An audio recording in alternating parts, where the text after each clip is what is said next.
ತುಮಕೂರು ಜಿಲ್ಲೆಯ ಪಾವಗಡ ತಾಲೂಕಿನ ನಾಗಲಮಡಿಕೆ ಸುಬ್ರಹ್ಮಣ್ಯ ದೇವಸ್ಥಾನ ಕರ್ನಾಟಕದ ಪ್ರಸಿದ್ಧ ಸುಬ್ರಹ್ಮಣ್ಯ ಕ್ಷೇತ್ರಗಳಲ್ಲಿ ಒಂದಾಗಿದೆ.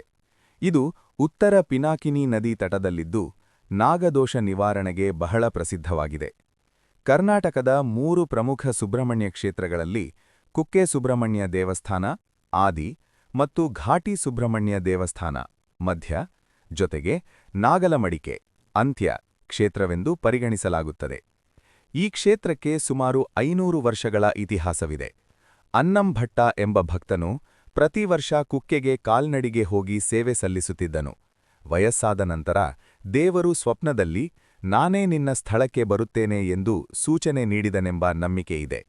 ನಂತರ ಪಿನಾಕಿನಿ ನದಿ ತಟದಲ್ಲಿ ಅಗೆದಾಗ 7 ಹೆಡೆಗಳ ನಾಗದ ಕಲ್ಲು ದೊರಕಿತು. ಅದನ್ನು ಸುಬ್ರಹ್ಮಣ್ಯನಾಗಿ ಪ್ರತಿಷ್ಠಾಪಿಸಿ ದೇವಾಲಯ ನಿರ್ಮಿಸಲಾಯಿತು. ಈ ದೇವಸ್ಥಾನದ ಮುಖ್ಯ ವೈಶಿಷ್ಟ್ಯವೆಂದರೆ 7 ಹೆಡೆ ನಾಗರೂಪದ ಸುಬ್ರಹ್ಮಣ್ಯ. ಇಲ್ಲಿ ನಾಗಪ್ರತಿಷ್ಠೆ, ಸರ್ಪಸಂಸ್ಕಾರ, ಆಶ್ಲೇಷ ಬಲಿ, ಸುಬ್ರಹ್ಮಣ್ಯ ಹೋಮ ಮುಂತಾದ ಪೂಜೆಗಳು ನಡೆಯುತ್ತವೆ.